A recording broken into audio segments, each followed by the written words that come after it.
Brought to you by KR Mangalam University. We provide you the platform to turn your dreams into reality. Give wings to your aspirations with KR Mangalam University.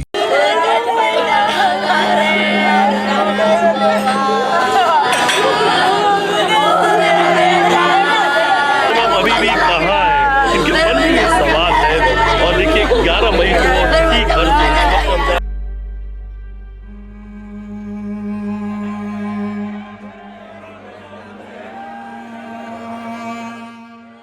ये रोना बिलखना उस माँ का है जिसने 21 दिन के अंदर बेटे के सेहरे से लेकर उसकी अर्थी दोनों देख ली, जिसने 11 मई को बेटे को दुल्हा बनाया था मगर 4 जून को उसकी लाश को चिता पर लेटे हुए देख लिया। ये वो माँ है जिसने बेटे और बहू को नई जिंदगी की शुरुआत के लिए हनीमून पर शिलोंग भेजा था, लेकिन वहां से बेटा और बहू तो लौटे नहीं, लेकिन इस माँ के कलेजे के टुकड़े की लाश जरूर लौटी।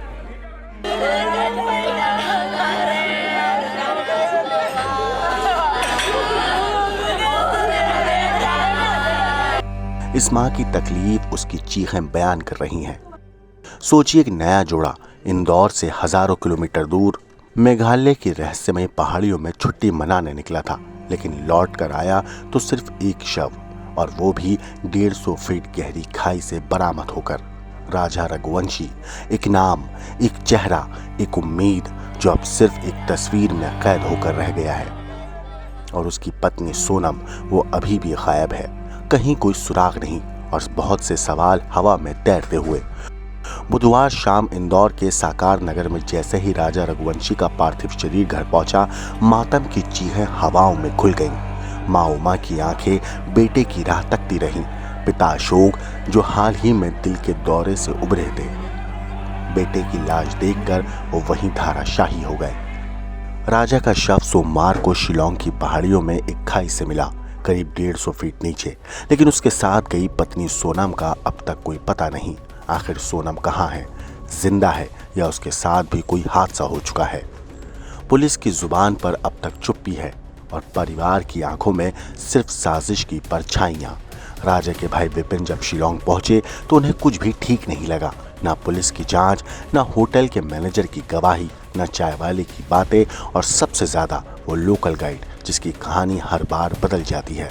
वो कहता है कि उसने राजा और सोनम को एक रास्ते पर छोड़ा, लेकिन आगे का रास्ता उन्हें खुद नहीं पता था। फिर वो गाइड उन्हें वहां क्यों छोड़कर चला गया? क्या ये कोई जाल था? एक और कड़ी जुड़ती है, एक जैकेट जो पहले सोनम की बताई गई, फिर पुलिस भी मुकर गई। परिवार कहता है वो जैकेट हमारी बहू की नहीं है, तो फिर वो जैकेट किसकी थी? क्या कोई तीसरा शख्स भी इस कहानी में था जो परछाई बनकर सब कुछ करता जा रहा था? मेरी मांग मेरे भाई का मुंह से निकला होगा शायद से, या सपने में आया होगा, उसने बोला कि भैया मैं मरा नहीं, मुझे मारा गया। जिस तरह से पोस्टर आपने देखा ऊपर लगा हुआ है, तो मेरे भाई की एक ही मांग है कि भैया मैं मरा नहीं, मुझे मारा गया, मैं घूमने आया था, और मेरी CBI जाल बिठाई जाए, जब तक मेरे आपको शांति मिलेगी। तो राज्य सरकार और केंद्र सरकार से मेरी एक ही मांग है।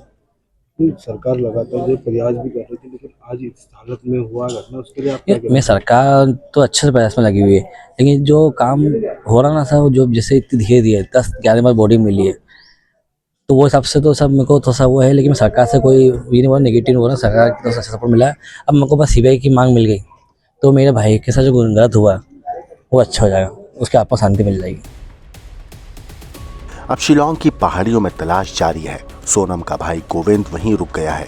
हर झाड़ी, हर चट्टान, हर नदी किनारे पर उसकी नजरें बहन को खोज रही हैं।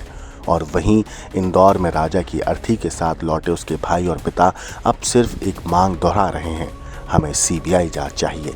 क्योंकि जिस हसीन सफर की प्लानिंग थी वो अब बन चुका है एक रहस्य, एक अधूरी कहानी जिसका नायक तो मिल गया पर नायिका अभी भी लापता है। ब्यूरो रिपोर्ट, क्राइम तक।